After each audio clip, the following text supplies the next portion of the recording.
Muy buenas tardes a todos quienes se están uniendo a nuestra tercera charla del Centro de Apego y Regulación Emocional. Estamos haciendo unas pequeñas conexiones para que pueda estar disponible la actividad a través del servicio de streaming de la universidad. Entonces ya vamos a dejar eso listo para darles la bienvenida a esta actividad. Vamos a esperar un par de minutos para que podamos subir nuestro número de asistentes. Tenemos más de 500 personas que se interesaron por participar de esta actividad en particular, así que agradecemos, por supuesto, a todos quienes están pendientes de todas las actividades que como Facultad de Psicología de la Universidad del Desarrollo les presentamos casi semanalmente. Si quieren, por mientras, pueden ir comentándonos si esta es la primera actividad en la que participan, si ya han estado con nosotros previamente, o de dónde nos ven, si siguen en cuarentena. Ahí podemos compartir un poco mientras damos espacio a las personas que se inscribieron para que puedan ingresar a esta actividad y darle unos minutos porque partimos muy puntuales.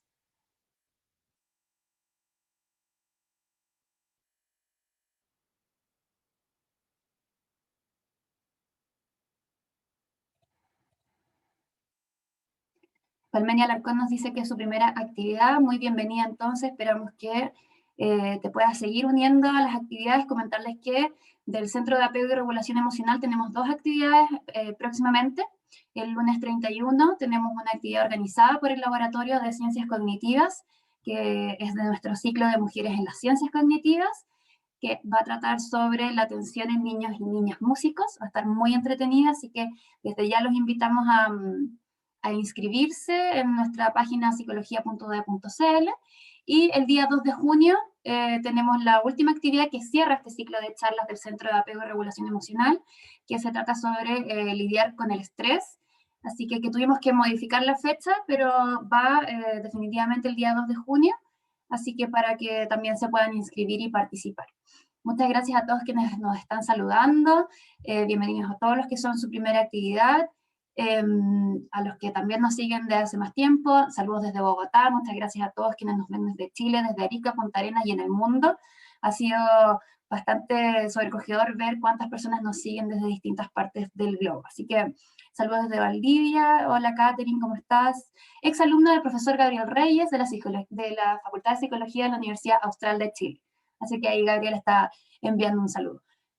Voy a anticipar que esta actividad está siendo grabada, la dejamos disponible en nuestro canal de YouTube y también en nuestra página web un par de días después de la actividad, que el proceso no es tan rápido de descarga, entonces para que tengan paciencia, pero siempre la pueden encontrar buscando como Psicología UDD y el nombre de la charla en nuestra sección de noticias o en nuestro repositorio de conferencias.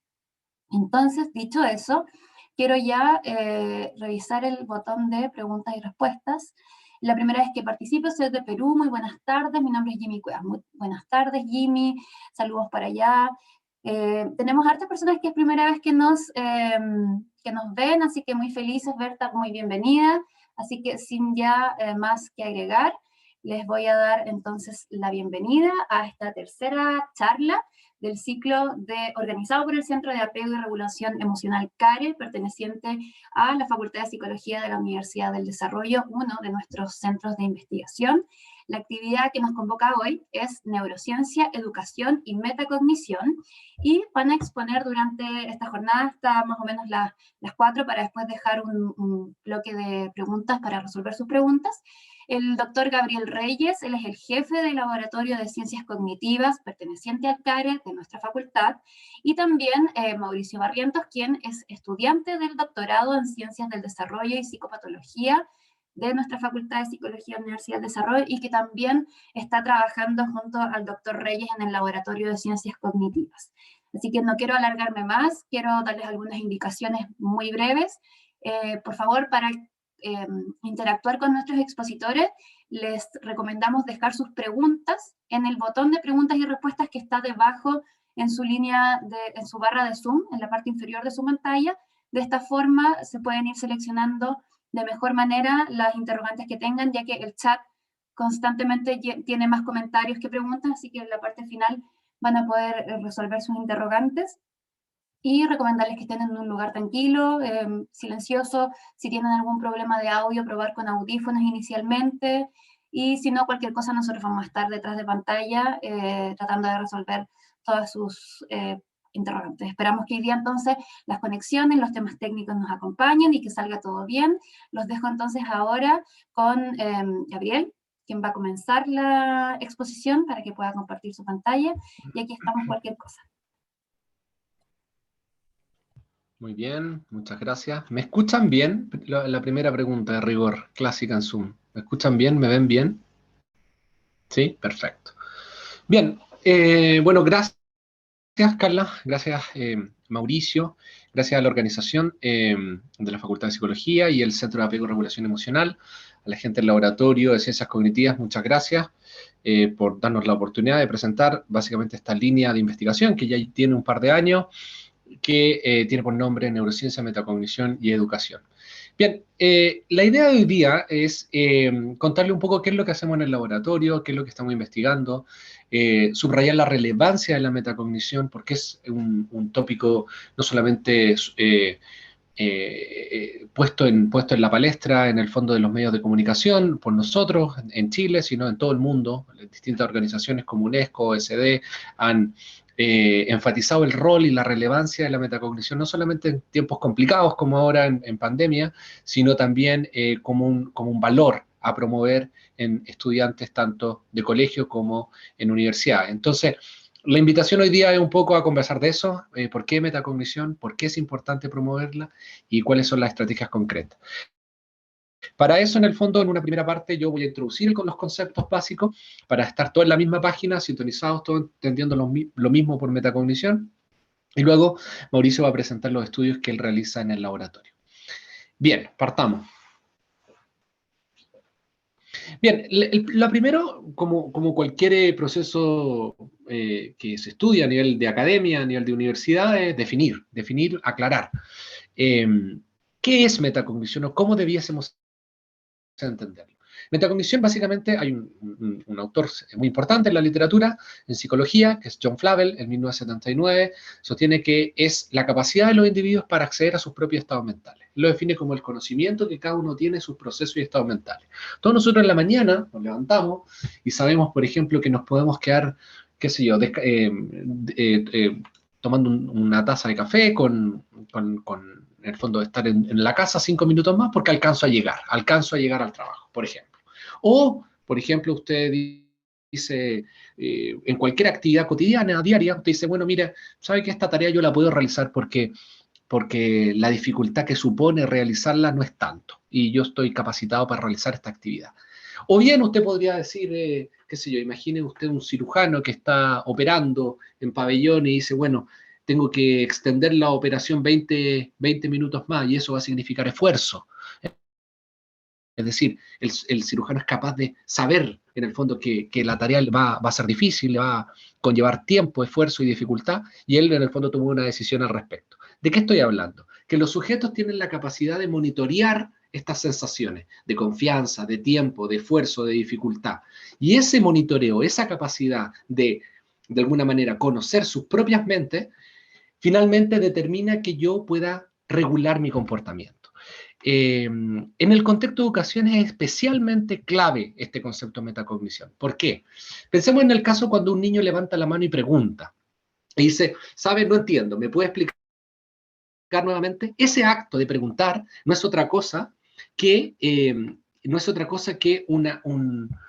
un mecanismo psicológico donde el niño sabe que no sabe, y es por eso que pregunta. Si el niño no supiese que le falta una pieza de conocimiento o no tuviera una impresión subjetiva de que no está comprendiendo realmente la materia, no levantaría la mano y no preguntaría. Solo el niño pregunta o solo una persona interroga al profesor cuando es capaz de saber que está en una posición de falta o de no conocimiento. Y es por eso que levanta la mano, para regular su comportamiento, para pedir ayuda o para acceder a mayor información. Este concepto de metacognición se puede estudiar de diferentes maneras, pero básicamente esto es lo que aúna o agrupa todas las formas de estudio metacognitivo. Se puede estudiar a través de monitorear la confianza en la decisión, la capacidad de los individuos para monitorear el tiempo que nos conlleva una tarea, la dificultad que supone realizar una actividad cognitiva, o de cualquier índole, y el esfuerzo, ¿ok? Metacognición, entonces, vamos a la siguiente. Es pensar acerca del pensamiento, ¿ok? Es tener la capacidad de monitorear mis estados mentales. Esta es una gráfica de un filósofo muy importante de UCL, se llama Nicholas Chia, que básicamente él dice, bueno, los individuos no solamente tienen acceso a los estados directos, en el fondo de la percepción ordinaria, básicamente los colores, la percepción, sino también tenemos acceso a cómo nosotros nos entendemos a nosotros mismos en el proceso de experimentar básicamente psicológicamente el mundo. Siguiente. En esa línea hay una noción muy relevante en metacognición que fue postulada por dos autores de gran talla en la literatura, que son Nelson y Narens, en el año 90, los cuales definen la metacognición como un proceso dual, ¿ok? Donde en realidad lo que ocurre, dicen estos autores, y este es un modelo que de alguna manera ha permeado toda la literatura, ¿ok? Hoy día en ciencia, la neurociencia, este modelo sigue inspirando los estudios neurocientíficos.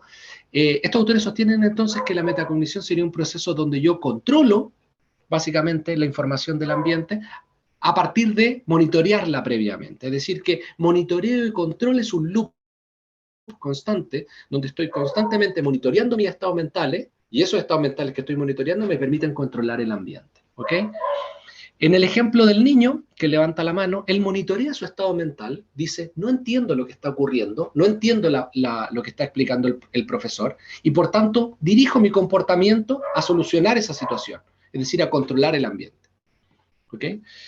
Monitoreo y control entonces serían dos etapas del proceso metacognitivo. ¿Okay? Siguiente.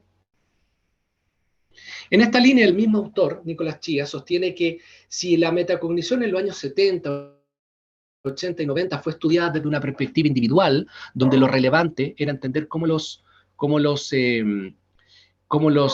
sujetos en el fondo monitorean sus estados mentales. Hoy día, dice Nicolás Chia, lo relevante es entender también que el proceso de monitoreo implica un tercero, implica un otro. Para llevarlo siempre al contexto de educación, que es básicamente el tópico de nuestra charla. Cuando yo monitoreo mis estados mentales, ¿ok? Para saber si sé, si estoy entendiendo, si estoy comprendiendo, si estoy procesando adecuadamente la información, también tengo en vista a un otro, a un tercero, a un profesor que lo pongo en el fondo en el horizonte de posibilidades como alguien que me pueda ayudar, que es un interlocutor válido que puede solucionar las preguntas, ¿ok? Que yo tengo. Solo así, en el fondo, puedo en el fondo tener a un agente que puede, en el fondo, contribuir a mi proceso de aprendizaje. Entonces, la metacognición hoy en día no es solamente un fenómeno enclaustrado en el sistema cognitivo de los individuos, sino también se proyecta hacia terceros que nos permiten resolver, en el fondo, el problema del aprendizaje. Siguiente. Bueno, y en ese contexto, la literatura ha no solamente girado en torno a la educación, por supuesto este es el tópico de esta charla, pero yo quisiera dar una definición más amplia, sino también otras disciplinas han tocado el fenómeno de la metacognición, como son la neurociencia y la psicología clínica. ¿Okay? Ahí está un texto seminal a mano izquierda, donde es Emotional Disorder, de Adrian Wells. Es un texto que ya tiene más de 30 años, donde describe distintos cuadros psicopatológicos que cursarían con un déficit metacognitivo. El 2014, por el otro lado, a mano derecha, encuentran el libro The Cognitive Neuroscience of Metacognition. Simplemente lo traje a colación para darles a entender que en el fondo la metacognición hoy día es un fenómeno que tiene bases neurales bien concretas, bien específicas, y que la gente en el fondo estudia y son sujetos de fondos internacionales de investigación de grandes consorcios universitarios, ¿ok? Es decir, es un tópico de investigación neurocientífica. Aquí, por ejemplo, esto es un resumen bien esquemático, pero simplemente para dejar el punto, el área cortical que está asociada a una capacidad metacognitiva, es decir, cada vez que un individuo ejecuta metacognición, por ejemplo, el niño que levanta la mano y se interroga si sabe que sabe o se sabe que no sabe, es un acto metacognitivo, tiene actividad mayor en la corteza prefrontal, en una porción dorsolateral, en conectividad con una subárea que es del córtex prefrontal anterior. Básicamente hay circuitos en áreas frontalizadas del córtex que ya están bien descritos por los neurocientistas que participarían en este acto metacognitivo. Ajá. Bien, en esa línea les quisiera comentar 3 aspectos que son hitos científicos relevantes en el estudio de la metacognición.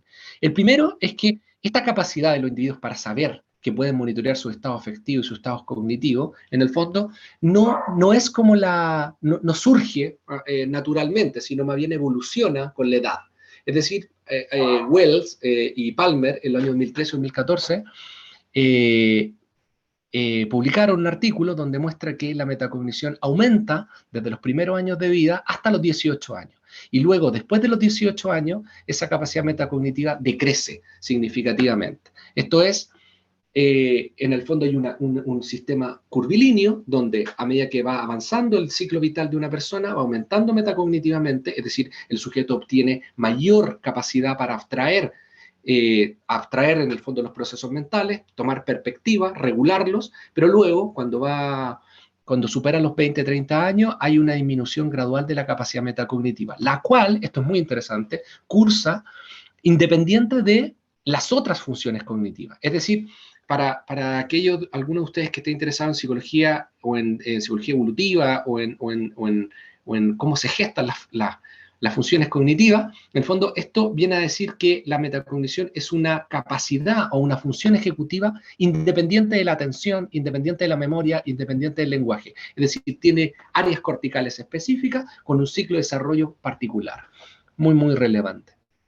El segundo tópico es que la metacognición correlaciona con marcadores específicos. Hay 2 artículos muy importantes, uno es Neuron de Yokomaya en el año 2010 y el mismo año de Steve Fleming en Science, que muestra que en el fondo hay cambios no solamente funcionales, es decir, las personas que realizan más metacognición, por ejemplo, pacientes depresivos, ocupan mucho esa capacidad metacognitiva, sino que también hay cambios morfológicos, es decir, que los sujetos que reportan alta eficiencia, alta sensibilidad a sus estados mentales, que continuamente están accediendo y analizando sus procesos cognitivos, en el fondo tendrían cambios morfológicos, no solamente funcionales, es decir, tienen una estructura distinta. Básicamente, podemos entrar en detalle en la sección de preguntas, pero tienen una conectividad en las áreas que les comentaba en la diapositiva anterior, fortalecida, ¿ok?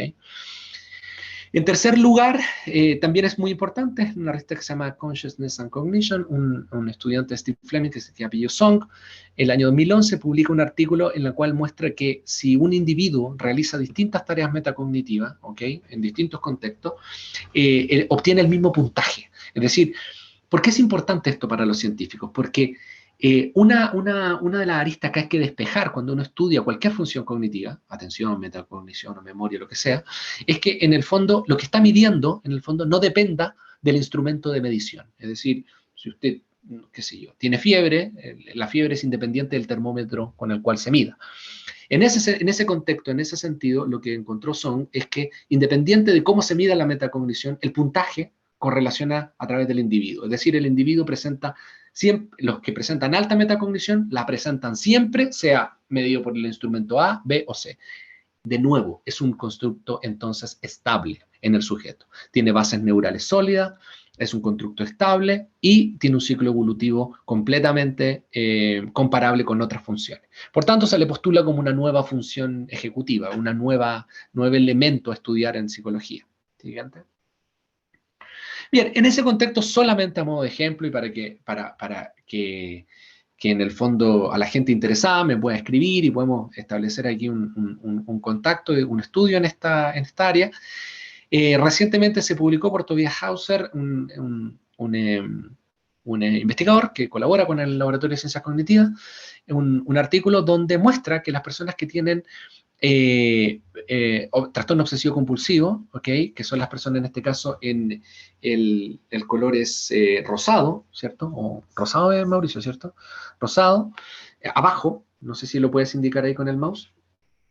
esas personas, ¿ok? Presentan baja metacognición. Esas personas que están ahí son las personas que presentan alto nivel de trastorno obsesivo compulsivo. Alto nivel de trastorno obsesivo compulsivo. Y el eje de la abscisa, no se puede indicarlo, Mauricio, denota en el fondo el nivel de metacognición. Es decir, los pacientes que presentan alto en rosado obsesivo-compulsivo, alto nivel de obsesión-compulsión, en el fondo presentan a su vez bajo nivel de metacognición. Está inversamente proporcional. Y las personas que presentan baja compulsión, ahora sí, en morado, lo que viene de siguiente, presentan alta metacognición. Por tanto, el mensaje de este artículo es que, señor, no solamente la metacognición se puede estudiar en el contexto de la psicología normativa, es decir, de los sujetos normales, sino también se puede estudiar en el contexto de la patología, ¿ok? La cual no está exenta de ocurrir en todo ámbito, no solamente en educación, también en cualquier otro contexto. ¿Ok? Lo que constata este paper, este es el mensaje, que mientras más nivel de compulsión, menos metacognición tengo. ¿Ok? El siguiente artículo es publicado por Marion Rouault en una revista que se llama Biological Psychiatry. En el fondo lo que muestra es que ella estudió metacognición en distintos contextos patológicos. ¿Okay? Ella en el fondo hace unos clústeres, en el fondo divide su investigación en 3 grandes grupos: los pacientes ansiosos depresivos, los pacientes que tienen desorden compulsivo y los pacientes que tienen retraimiento social. Y en el fondo lo que muestra, Mauricio ahí señala, por favor, lo que en el gráfico de la mano derecha, en el fondo lo que muestra es que los pacientes donde dice metacognitive deficiency, los pacientes que presentan depresión y ansiedad, en el fondo, presentan mayor metacognición que el grupo normal, ¿ok? En verdecito. Los pacientes que presentan compulsive behavior, es decir, comportamiento compulsivo, presentan menor metacognición que el grupo normal, y los pacientes que presentan retraimiento social no presentan diferencia al grupo control, ¿ok? Lo que viene a decir algo muy, muy, muy interesante, y por eso, más allá del impacto en el fondo, del impacto clínico de esta idea, lo interesante aquí es que los pacientes que tienen ansiedad y depresión presentan alta metacognición, lo cual alguien podría decir, bueno, pero ¿cómo puede ser? Si en el fondo lo que uno tiene que especular es que la depresión es algo negativo y la metacognición es algo positivo. Entonces, ¿cómo pueden ir juntos? Bueno, este paper nos enseña que la metacognición, más que un valor en sí mismo, es un medio. Es decir, que es una lupa a nuestros estados mentales. Es la capacidad de amplificar mi mundo interior y poder conocerlo y luego controlarlo. ¿Ok? Si en el fondo el paciente es un paciente depresivo que está continuamente rumiando respecto a sus estados mentales, evidentemente que logra entrenamiento de esta lupa, de esta amplificación de los estados internos. ¿Okay? Muy interesante también un artículo que recomiendo revisar. Siguiente. Este otro artículo que básicamente muestra a Tobias Hauser también en eLife en el año 2017, si no mal recuerdo, donde él se pregunta si la metacognición es un fenómeno que tiene tanto raigambre neurocientífico y es posible mapear electroquímicamente a través de distintas técnicas, tanto en el mundo de la psiconeuroendocrinología como desde la neurociencia. En el fondo lo que muestra este autor es que es posible modificar los niveles individuales de metacognición simplemente a través de fármacos, ¿ok? Eso en el fondo puede ser tanto en el contexto experimental o en el fondo cuando en el fondo un paciente está consumiendo, por ejemplo, un tipo de fármaco por otro fin, no por alterar la metacognición, sino por otro fin. Por ejemplo, este estudio en particular muestra que los beta bloqueadores, propanolol, en el fondo, un fármaco que se ocupa para, en el fondo, el control de la noradrenalina, en el fondo genera un aumento en la capacidad metacognitiva. En el siguiente slide, Mauricio, pueden ver acá, nosotros en el laboratorio, en el fondo nos interesamos en esta idea, y de hecho nos interesó mucho el hecho de que la actividad en el córtex dorsolateral, recuerdan que hace un minuto atrás les mostraba una gráfica donde creo que es la única diapositiva donde hay un cerebro en el fondo, y ustedes pueden ver que el área que participa en el que se ve, que participa en la metacognición es el córtex prefrontal dorsolateral, en esa porción. Bueno, hay estudios que muestran que el estrés, en el fondo, produce una disminución de actividad en esa área. a través de una sobreproducción de glucocorticoides, producto de una activación del eje pituitario adrenal. Básicamente, cuando yo estoy estresado, en el fondo el organismo se prepara para la acción, hay cambios a nivel parasimpático, entre ellos hay cambios, por ejemplo, en la producción de cortisol para preparar al individuo a la acción, y esos cambios, cuando son sostenidos en el tiempo, o cuando se producción de cortisol a gran escala, se genera toxicidad en esa zona, y por tanto una disminución de actividad, ¿ok? En áreas particulares del córtex prefrontal, entre ellas la encargada de la metacognición. Entonces, toda esta introducción que les acabo de hacer fue para justificar la idea de que estudiamos si la metacognición en el contexto del estrés puede verse alterada. Y lo que encontramos en el gráfico que está ahí abajo, en el fondo, muestra que la concentración de cortisol, y ese es básicamente nuestra, ¿cómo se dice? Nuestra idea eje, en el fondo, a medida que aumenta la concentración de cortisol en saliva, un indicador de estrés, evidentemente, disminuye la capacidad metacognitiva. Es decir, a más cortisol, si yo tengo más cortisol en el sistema cognitivo, si yo tengo más cortisol, producto de que soy una persona que se estresa mucho, en el fondo, menos metacognición tengo. O sea, piensen los efectos que podría tener eso en una disertación de un alumno que pasa adelante, tiene que disertar y se estresa mucho por una condición, en el fondo, biológica propia del alumno, no del contexto educativo. Ese alumno, en el fondo, va a tener menor capacidad metacognitiva que sus compañeros para contestar una prueba. Bueno, este artículo en parte fue escrito cuando estábamos con Mauricio en la Universidad Austral, así que hay un saludo a alguien. Comentó que le hicimos clase, así que un saludo para eso. Ya, siguiente. Bien, y aquí en el fondo, no avanzo más, aquí en el fondo es donde nuestra presentación quiere girar a cómo la metacognición en el fondo es un valor, constituye un valor para el aprendizaje, dado este contexto, dado este concierto en el fondo científico que avala la capacidad metacognitiva, no como simplemente una noción abstracta que no tiene asidero con la realidad, sino como una función cognitiva con bases sólidas en la neurociencia y en la psicología. Aquí doy paso a Mauricio Barriento, alumno doctoral del Laboratorio de Ciencias Cognitivas y del CARE. Gracias. Bueno, como decía entonces Gabriel, ahora damos un salto hacia la educación. Y desde que en 1979 John Flavel empezó a trabajar como los primeros artículos, las primeras investigaciones en metacognición, un par de años después, a comienzos de la década de 1980, en Estados Unidos, Anne Brown comenzó a aplicar recién estos nuevos conocimientos acerca de la metacognición a la educación y al aprendizaje. ¿Ya? Con una gran inspiración por parte del trabajo que había realizado Vygotsky y que había realizado Brunner. En los 80 hubo un boom, básicamente, en investigaciones con respecto a los factores que influencian el aprendizaje. Y lo que tenemos acá es una revisión de literatura, un metaanálisis que se hizo finalizando esa década, 1990, 1989 creo, en donde se realizaron 179 estudios de la última década y se comparó el efecto que distintas variables tenían con respecto a su influencia sobre el aprendizaje de estudiantes. En este caso era una revisión sobre estudiantes principalmente de primaria y curso y secundaria.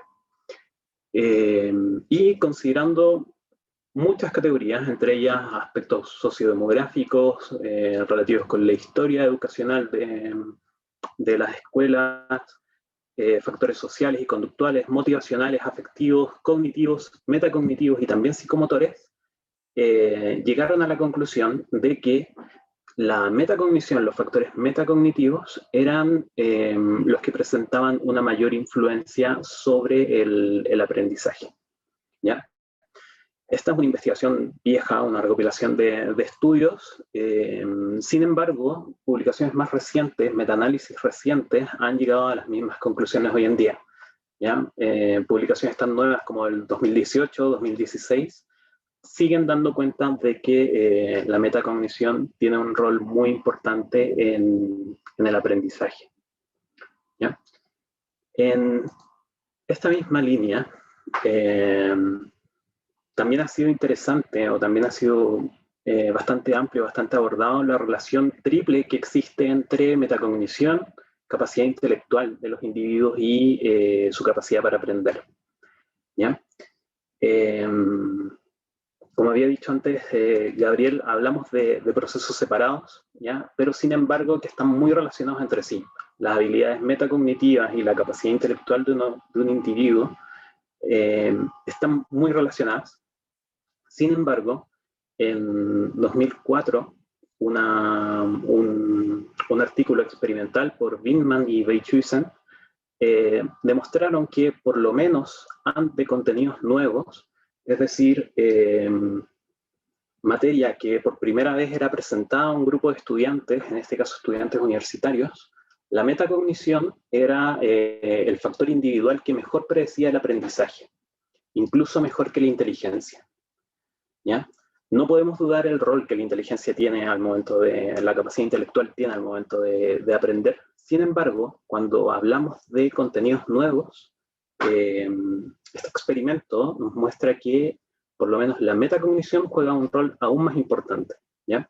Esta capacidad de monitorear nuestros pensamientos, nuestros contenidos mentales y de luego regular estos, es mucho más eficiente al momento de presentarnos con información novedosa. ¿Ya? En un metaanálisis realizado hace 3 años atrás por un equipo japonés, también estudiando esta triple relación entre metacognición, capacidad intelectual y aprendizaje, mostraron también que la metacognición predice el aprendizaje incluso si controlamos el efecto de la inteligencia. ¿Qué quiere decir esto? Que una persona con alta metacognición va a ser buena aprendiendo, va a ser un buen aprendiz, un buen estudiante, incluso si su capacidad intelectual no es la mejor. ¿Ya? De igual manera, una persona que pueda tener una muy alta capacidad intelectual con una baja metacognición va a presentar problemas al momento de aprender. ¿Ya? La metacognición actúa de esta forma entonces como una suerte de nivelador entre estudiantes, grupos de estudiantes con distintos niveles de capacidad intelectual. ¿Ya? Siguiendo con esto, como decía, la verdad es que desde los 80 y en los 90 y de ahí en adelante, el estudio de la metacognición y el aprendizaje y la educación y el desempeño académico ha tenido un boom increíble. ¿Ya? Producto de esto, sabemos, por ejemplo, o se ha estudiado ampliamente el efecto que la metacognición tiene en el aprendizaje de distintas asignaturas. ¿Ya? Las capacidades que yo voy a requerir en una determinada asignatura no siempre son las mismas. No voy a ocupar las mismas habilidades, por ejemplo, al momento de aprender un idioma o de realizar un ejercicio matemático. Sin embargo, se ha mostrado que la metacognición beneficiaría el aprendizaje y el desempeño académico a modo transversal en muchas asignaturas. ¿Ya?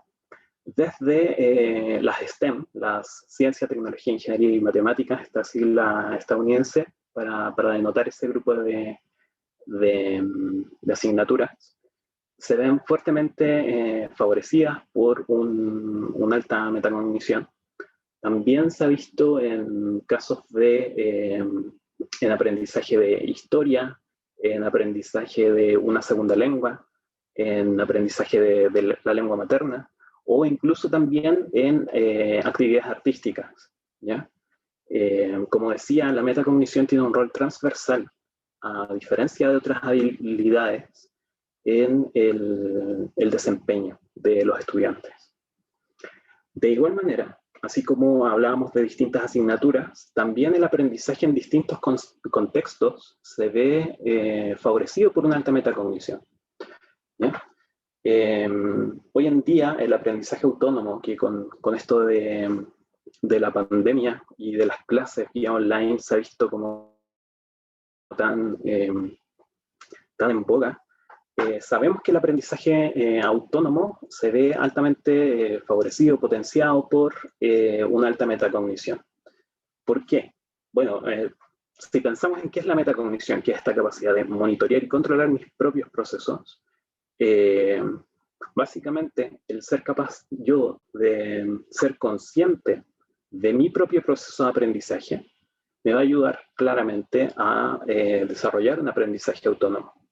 ¿Ya? El ser capaz de conocer, de comprender y a su vez de regular mis propias habilidades, obviamente me va a ayudar en este caso en el que tengo que aprender sin la retroalimentación que podría tener, por ejemplo, en una sala de clases. ¿Ya? También el aprendizaje a través de medios digitales, como había dicho, de igual manera relacionado con el aprendizaje autónomo, se ve favorecido por una alta metacognición.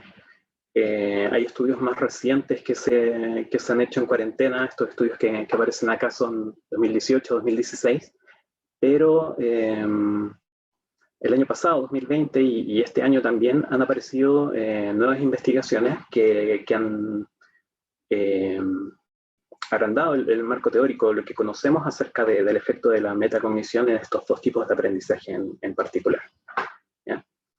Y como habíamos visto antes, la metacognición es una habilidad que nos permite comunicar, no solamente nos permite realizar este proceso introspectivo hacia nosotros mismos, sino que a su vez nos permite comunicar esta información proveniente de nuestros propios procesos y productos cognitivos a otros. ¿Ya? Por este motivo, el aprendizaje social también se ve altamente favorecido por un grupo con alta metacognición. Finalmente, dentro de esta misma línea de estudios relacionados con metacognición y educación, vemos que la metacognición se ve también relacionada, se ve que tiene un rol en el desarrollo de otras habilidades académicas. Por ejemplo, estudios relacionados que relacionan la metacognición con la comprensión lectora. Nuevamente, la capacidad de ir evaluando en tiempo real qué es lo que estoy leyendo y si estoy entendiendo lo que estoy leyendo. ¿Ya? Eso sería un acto metacognitivo, un ejemplo de acto metacognitivo. Me va a ayudar, obviamente, a tener una mejor comprensión lectora. También vemos que la metacognición puede influir en las habilidades lingüísticas, el razonamiento matemático y otras habilidades que son específicas, son ya un poco más específicas de distintas asignaturas.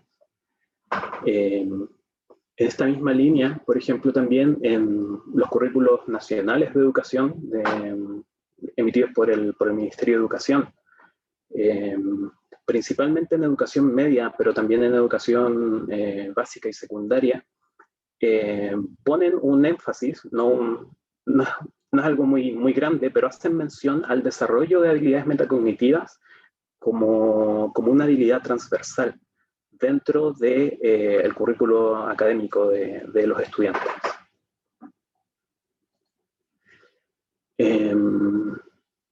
Como habíamos dicho también, la metacognición dentro de la educación, dentro del aprendizaje, es algo que obviamente no solamente acá en Chile se considera como algo importante, sino que también organismos internacionales como la UNESCO, o el OCDE, también nos hablan acerca de la importancia de esta habilidad, ¿ya? Que ha sido, ¿cómo se llama esto? Tratada, ha sido calificada como la capacidad de aprender a aprender. ¿Ya? Hablábamos antes del pensar sobre el pensar, pero el aprender a aprender es en sí mismo esta capacidad de ser consciente, nuevamente, de mis procesos y mis productos cognitivos conforme estos van ocurriendo en tiempo real durante el proceso de aprendizaje. Y la capacidad que yo tengo para controlar estos procesos conforme vayan ocurriendo con el fin de mejorar, en este caso, mi conducta. Vemos entonces cómo en un modelo de educación de 4 dimensiones, según la OCDE, recién ahora del año 2020, postulan a, más allá de habilidades esenciales como el conocimiento, o habilidades o un carácter relacionado con un aprendiz, con un estudiante, consideran como un marco general que engloba todas estas habilidades individuales al metaaprendizaje, ¿ya? Cómo reflexionamos y nos adaptamos a lo que va ocurriendo.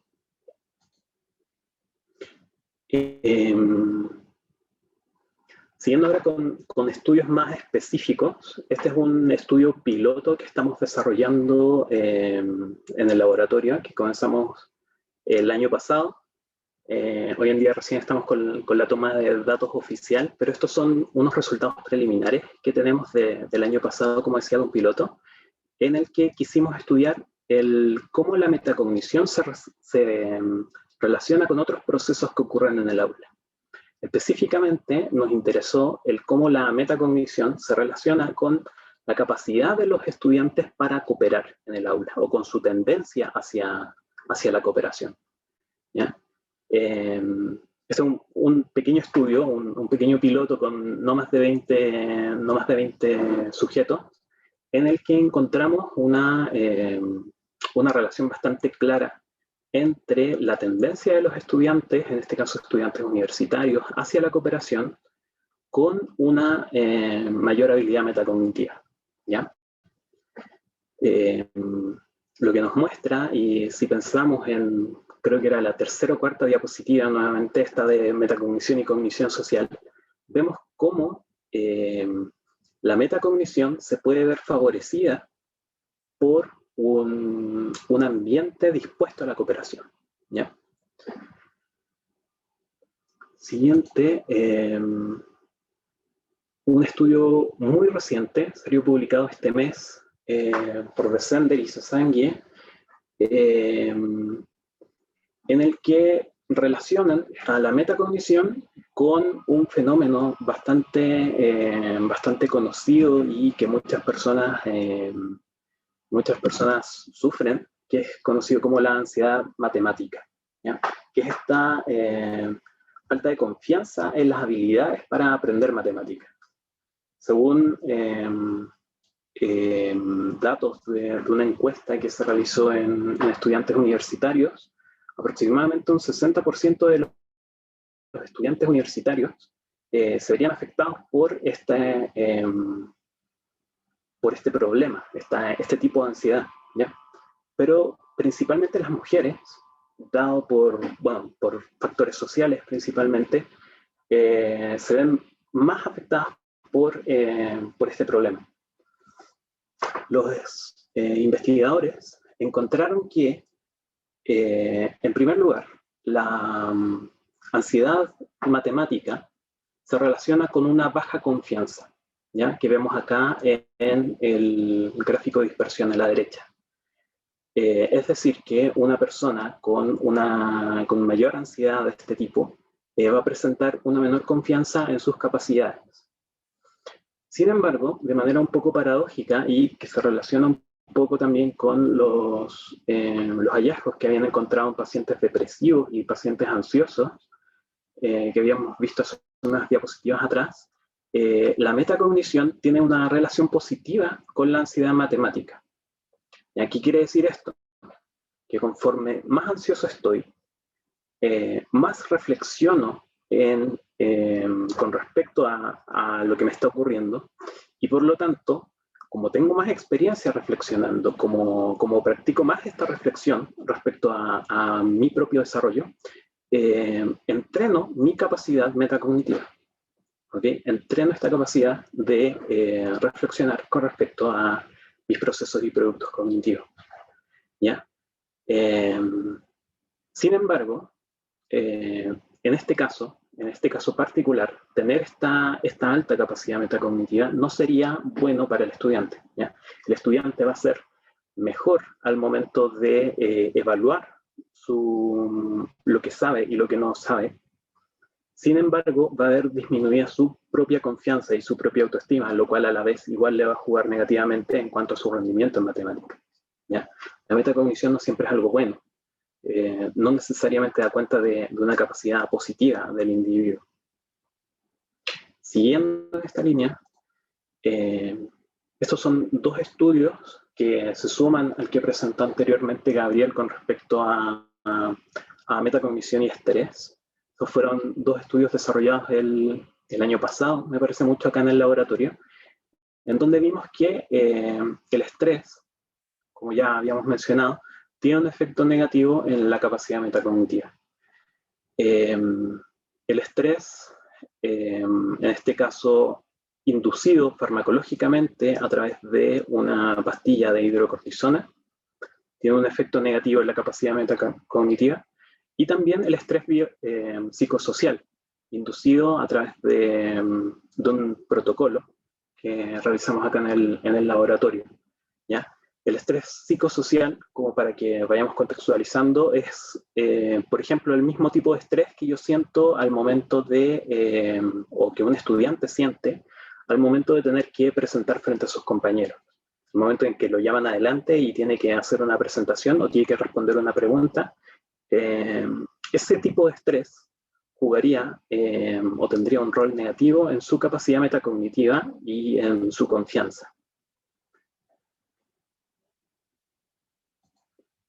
Pero bueno, ya como para empezar a cerrar, ¿no?, con la última parte de esta presentación, ya vimos qué es la metacognición, ya vimos con qué habilidades se relaciona y cuál es el efecto que tiene en el aprendizaje.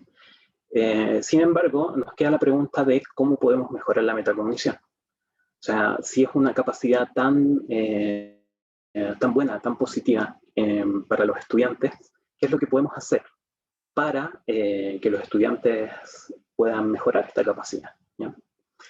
Con respecto a esto, la verdad es que siguiendo nuevamente el trabajo de Vygotsky, que por allá por 1930 planteó y ideó este término de la zona de desarrollo próximo, con la cual me imagino que muchos están familiarizados, pero para los que no estén, la zona de desarrollo próximo es este como espacio, por decirlo así, esta brecha que existe entre lo que un estudiante puede aprender por su cuenta y aquello que puede aprender a través de la guía de un experto, de un educador experto.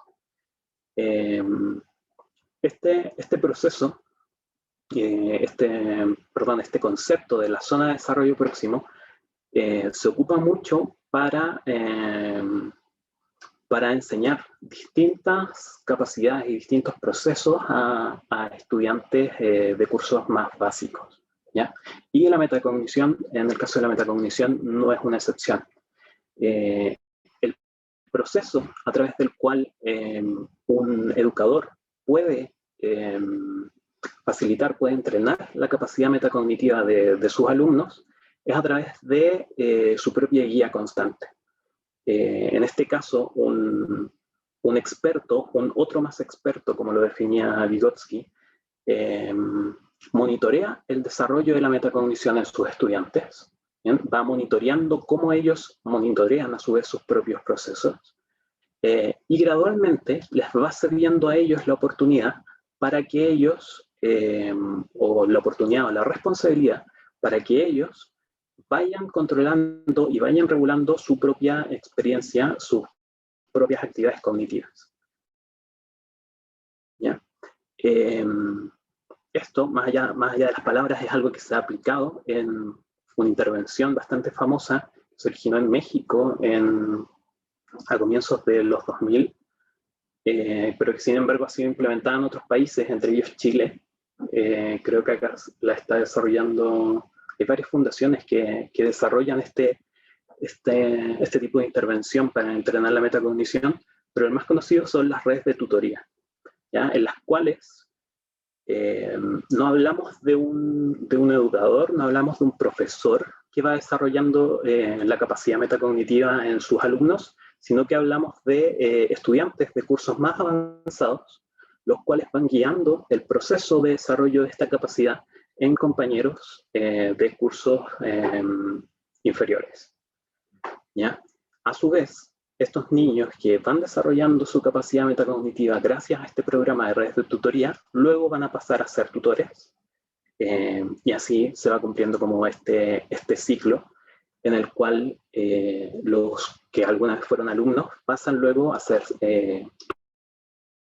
tutores de otros. Y así van mejorando, van desarrollando, van practicando su propia actividad metacognitiva. Otra forma, y que quizás sea como la más evidente con respecto al cómo mejorar la metacognición, tiene que ver con algo tan simple como hacer explícitos los procesos cognitivos que normalmente son de carácter más implícito. ¿Ok? Básicamente,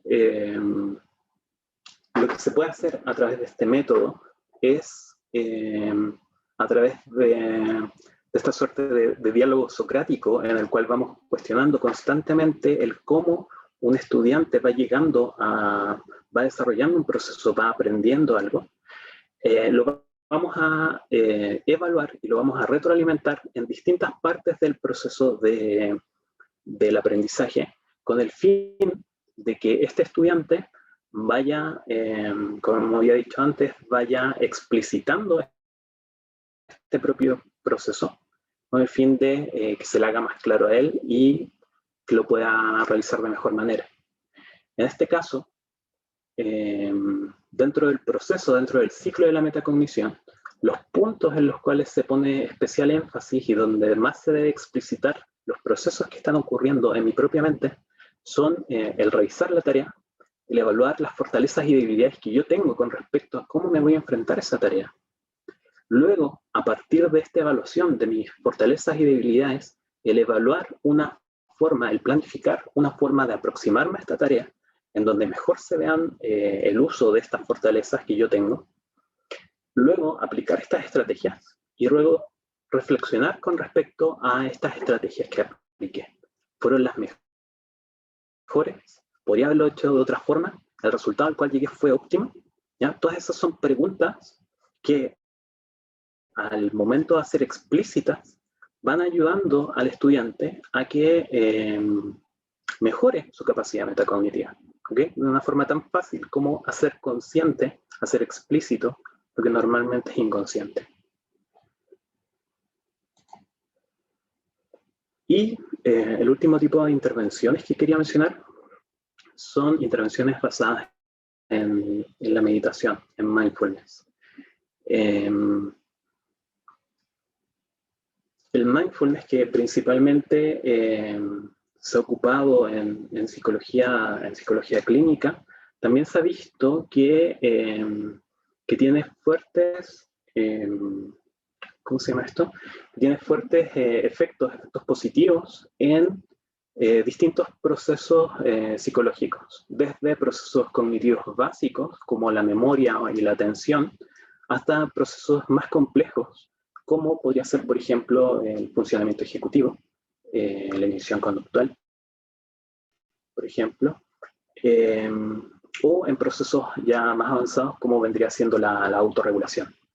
¿Okay? Y dentro de esto, también se ha visto que el mindfulness tiene un efecto positivo en la metacognición, ¿ya? En este caso,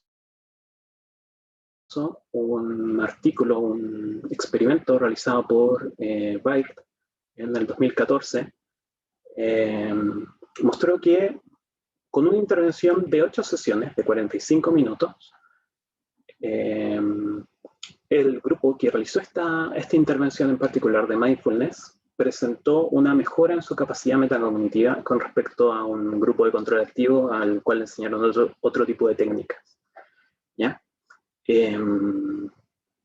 Tenemos entonces que a través de esta técnica, a través de este tipo de intervención, los individuos, que en este caso no eran población de estudiantes, pero que se ha aplicado a ellos también, vieron fortalecida, vieron mejorada su capacidad para evaluar sus propios contenidos, evaluar su propio desempeño en una tarea. Sin embargo, uno de los problemas que tuvo este artículo, quizás no problemas, pero una de las preguntas que dejó para futuras investigaciones es con respecto a los aspectos de la metacognición, o los aspectos del mindfulness que mejoran la metacognición. ¿Okay? El mindfulness no es una sola técnica, sino que viene de distintas tradiciones. ¿Okay? Por lo tanto, ¿qué aspectos de una intervención en particular son los que más favorecen a la metacognición? Es algo que nosotros investigamos en el año 2015-2016, creo. Nuevamente en ese entonces en la Universidad Austral, y que terminamos acá en la Universidad del Desarrollo, vimos que dos tipos de intervención en mindfulness, una relacionada con el monitoreo de mi propio cuerpo, y otro tipo de entrenamiento relacionado puramente con un monitoreo mental, tenían efectos distintos en la capacidad metacognitiva de los individuos. Nuevamente aquí trabajamos con una intervención de 8 sesiones, aproximadamente 45 minutos a 1 hora, y vimos que al final de esta intervención existía un aumento en la capacidad metacognitiva de los individuos cuando estos realizaban un entrenamiento respecto a su monitoreo mental basado en mindfulness, ¿ya? No así en el entrenamiento en donde los sujetos, los participantes, se les enseñaba a monitorear su propio cuerpo, ¿ya? Para finalizar entonces, y para concluir, ¿por qué debemos potenciar la metacognición? ¿Por qué es importante estudiar la metacognición? ¿Y por qué es importante e interesante entrenarla en los estudiantes? Bueno, por una parte, y en primer lugar, la metacognición, como dice ahí, ayuda a los estudiantes a aprender de manera autónoma. ¿Qué significa esto? Que básicamente, como se dice muy comúnmente, les estamos enseñando a aprender, les estamos enseñando un tipo de habilidad que les va a servir en otras condiciones, ¿ya? El aprendizaje no siempre es como el aprendizaje de una sala de clases, en donde hay pares, donde hay un profesor que es capaz de darme una cierta retroalimentación con respecto a mi propio desempeño. En muchas oportunidades yo no voy a tener un otro externo que me dé esta retroalimentación. Muchas veces voy a ser yo mismo el que se va a tener que dar esa propia retroalimentación con respecto a cómo lo estoy haciendo, ¿ya? En ese caso, se sabe y se ha estudiado que la metacognición tiene un rol muy importante en el cómo yo soy capaz de darme esta retroalimentación a mí mismo con el fin de mejorar mi propio aprendizaje, ¿ya? De esta forma, entonces, la metacognición y el rol que tiene la metacognición en el aprendizaje es algo que va más allá de la sala de clases y es algo que me va a ayudar a la larga en toda la vida. En segundo lugar, como también ya se había mencionado, la metacognición tiene un impacto en el aprendizaje que es independiente de otras variables cognitivas. ¿Qué significa esto y por qué esto es bueno? Porque en el caso de estudiantes con discapacidades cognitivas, ¿okay?, siempre y cuando su funcionamiento metacognitivo no se vea afectado, tienen una forma de, en este caso, presentar un mismo o un superior nivel de aprendizaje en comparación a otros compañeros sin este tipo de dificultades, ¿ya? Como decía, la metacognición es algo que iguala las condiciones para estudiantes más allá de un determinado contexto en el cual puedan vivir. Y por último, no hay que negar la importancia que esto tiene, la verdad, para las intervenciones que se realizan. La proporción entre costo y beneficio, ¿ya? El costo que tiene una intervención que apunte a mejorar la metacognición es muy bajo en comparación a los beneficios que va a reportar y que, como había dicho antes, son beneficios que van a acompañar a estos estudiantes, a estos alumnos por toda su vida, ¿ya? Como vimos en la parte con respecto a cómo podemos entrenar la metacognición La mayoría de los programas, de las intervenciones que se han diseñado, la verdad son intervenciones breves que ocurren en la misma sala de clases, que no representan un mayor quiebre con respecto a este setting pedagógico en el cual se desarrolla una clase, y que no requieren de mayor costo por parte de las personas que están participando. ¿Ok? Es algo que puede ser aplicado en cualquier tipo de escuela, más allá de los recursos con los cuales ella disponga. ¿Ya? En este caso, entonces, como para finalizar, la proporción entre los costos y los beneficios es buena, más allá de las condiciones en las cuales se encuentre el estudiante. Y bueno, con eso finalizamos. Muchas gracias. Y ahora toca resolver las preguntas que puedan haber hecho durante la presentación. Sí, tenemos algunas preguntas. Tú también tienes acceso a esas, ¿cierto, Mauricio? Las estoy viendo ahora recién. Ya, entonces, vamos a seleccionar algunas y las contestamos, ¿vale? Vale. Una tú y una yo. Voy a partir en orden, cualquiera. Andrea Ulloa, al azar.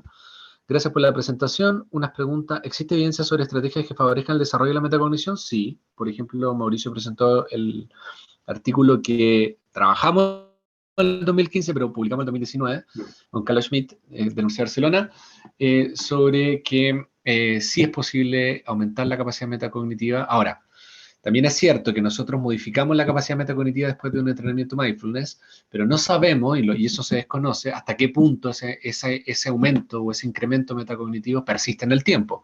¿Okay? Hay que hacer nuevos estudios en el fondo que monitoreen y generen un seguimiento de ese crecimiento metacognitivo en esos sujetos.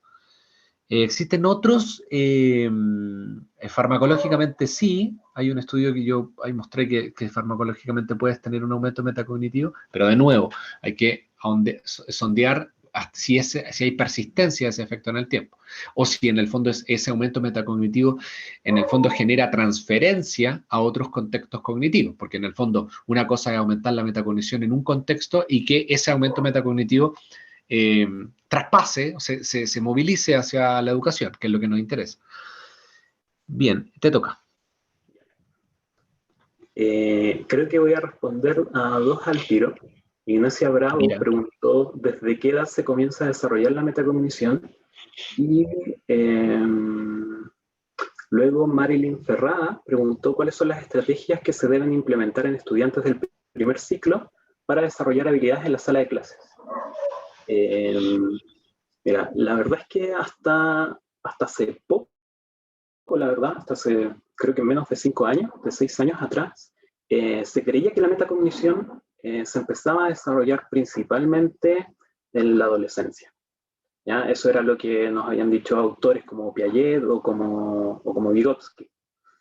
Sin embargo, estudios más recientes, principalmente la línea que yo más conozco, desarrollada por Louis Goupil de Francia, mostró que existen habilidades metacognitivas o protometacognitivas en niños tan pequeños como 18 meses de edad. ¿Ya? Desde esa edad entonces más o menos se empieza a desarrollar estas primeras habilidades metacognitivas. Y respecto a las estrategias que se ocupan, como decía, el estudio de la metacognición en niños tan pequeños es algo muy reciente. Sin embargo, lo que se ha alcanzado a ver en estos años de investigación es que para niños de primer ciclo, una forma de entrenar esta capacidad tiene que ver con, como había mencionado, el verbalizar, el hacer conscientes los procesos que normalmente son inconscientes. ¿Ya? ¿Qué quiere decir esto? Que conforme el niño va aprendiendo o conforme el niño va desarrollando una tarea, yo lo voy cuestionando con respecto a los pasos que él está desarrollando para realizar esta tarea. ¿Ok? Y dándole retroalimentación acorde, obviamente, con lo que él está haciendo. En caso de niños más pequeños, es mejor guiarlos en el proceso, decirles qué pasos deben realizar, pero siempre la idea es ir preguntando conforme ellos van desarrollando una tarea por su cuenta.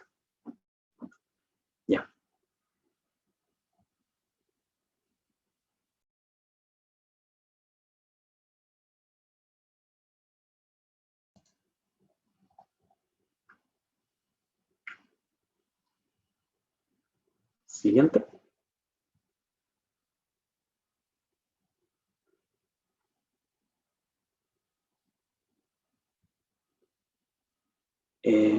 Bueno, voy a responder yo, creo que Gabriel está pegado.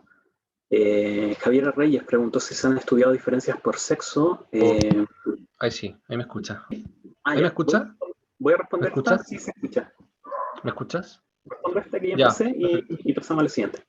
Se han estudiado diferencias por sexo en un estudio longitudinal, no, perdón, en un estudio que se hizo para evaluar el desarrollo de la metacognición a lo largo del ciclo vital de Palmer 2014-2015. Se estudiaron diferencias, o sea, se estudiaron si es que habían diferencias por sexo y no se encontraron.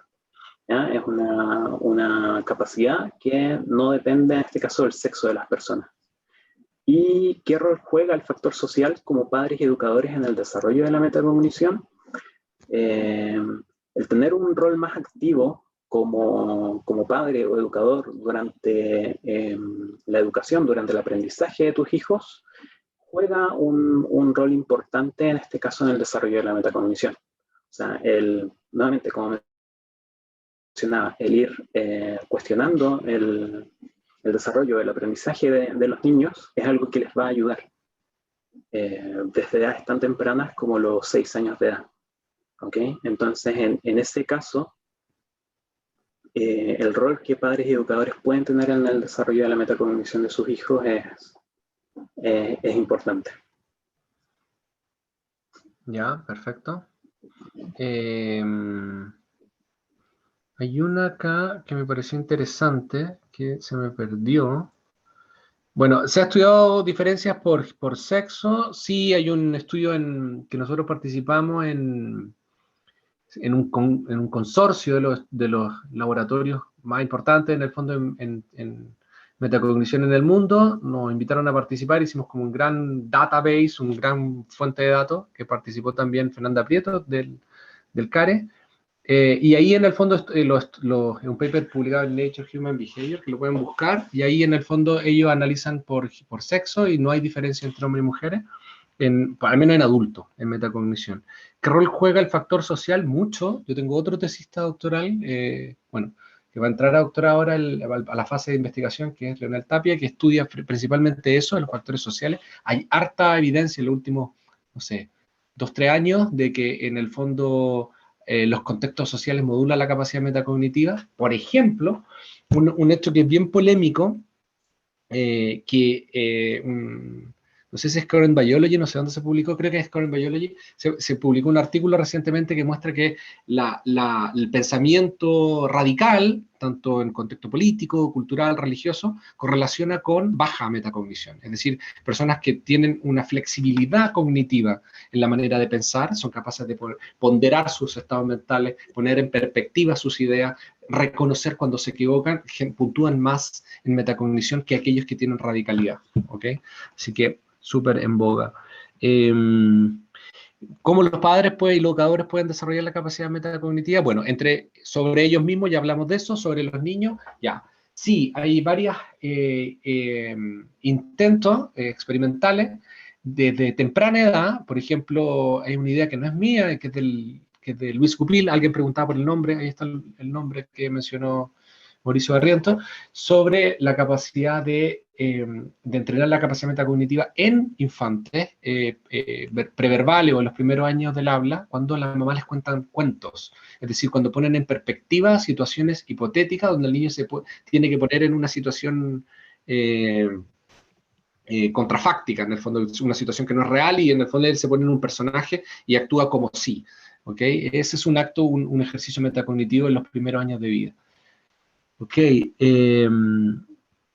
aquí hay un agradecimiento y ¿hay evidencia respecto a cambios con pacientes de dolor crónico? Qué buena pregunta. Sí, de hecho, hay un estudio con fibromialgia y metacognición, pero hay un fenómeno asociado a la metacognición o relacionado que se llama interocepción. Hay un laboratorio en Alemania ¿cómo se llama? La investigadora alemana, Mauricio. Bueno, ya me acordaré el nombre. En Max Planck, no sé si me explico. Bueno, que estudia precisamente el acto metacognitivo y la interocepción en contexto de fibromialgia, es decir, individuos que tendrían más interocepción, no lo sé respecto a metacognición, pero más monitoreo de su cuerpo, ¿ok? Serían más eficientes a la hora de monitorear su cuerpo, correlacionaría con sujetos que tienden a sufrir fibromialgia. En metacognición no lo sé, pero es súper interesante, y hay gente que yo sé que está interesada en eso, pero no he visto experimentos. Me volvió el nombre de la investigadora. Es argentina. ¿Qué características? Elisa Tilevich. Ahí está, perfecto, Elisa.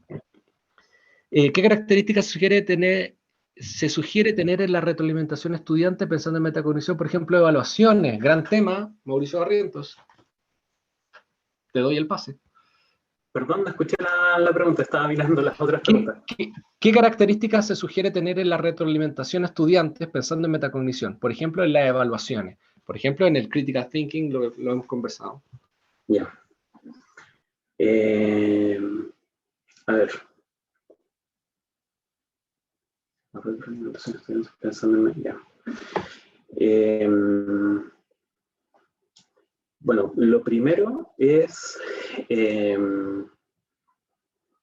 siempre partir, por lo menos por lo que he leído y por lo que dicen como las investigaciones en el área, siempre es importante, más que hacer una retroalimentación como directa del proceso, es hacer un modelamiento de la capacidad del estudiante de retroalimentar su propio desempeño.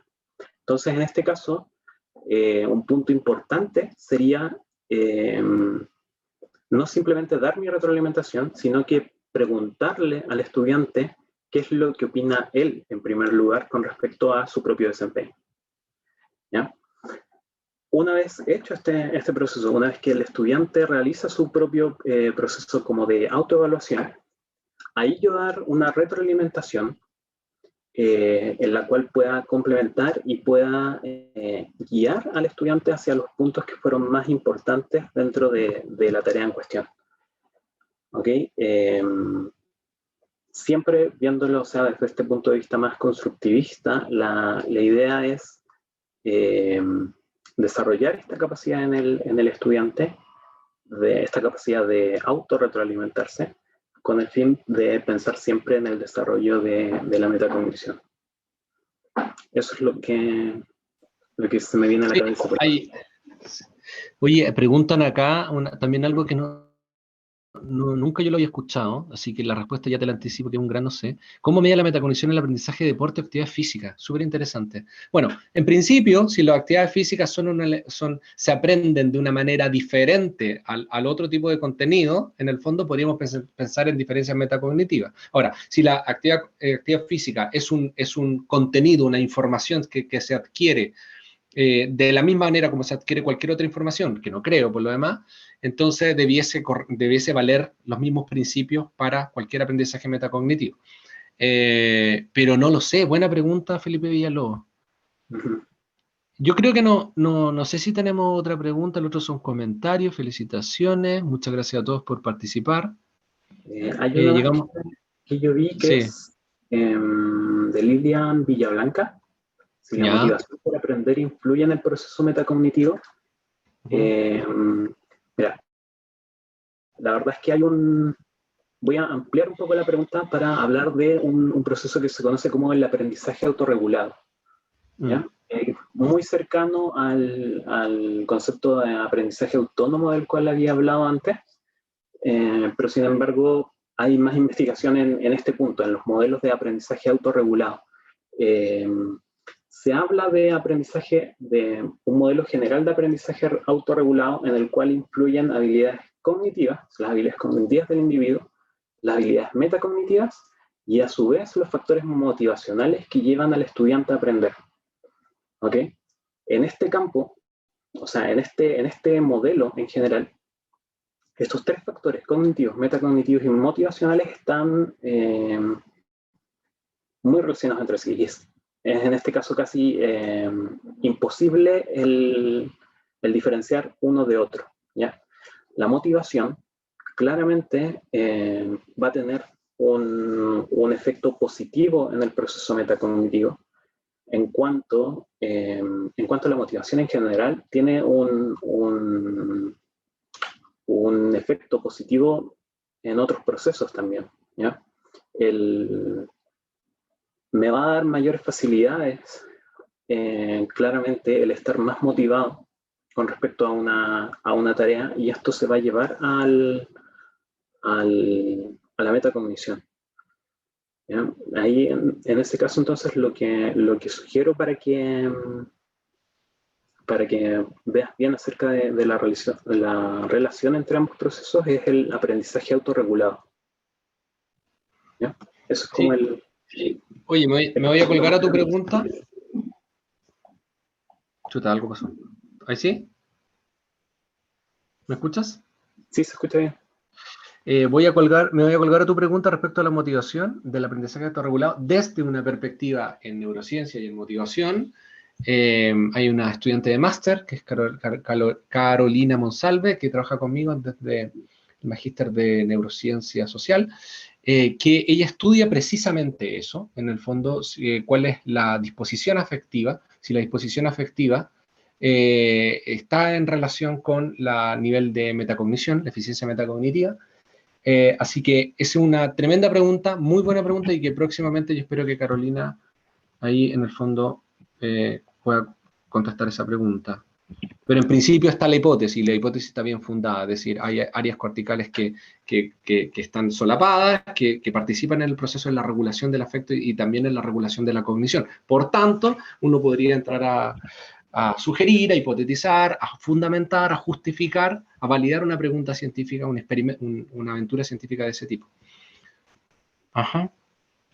Yo creo que estamos como bien, ¿no? Sí, creo que sí. Aquí vamos a pedir ayuda a señora Jacqueline o a Carla, que nos diga qué hacemos. Sí, hay unos comentarios en el chat que están pidiendo algún libro o documento sobre metacognición en niños, no sé si, o autores respecto a la motivación, no sé si tienen algún otro dato como para cerrar con eso y liberar a los... Sí, mira, en el fondo hay mucha evidencia que por lo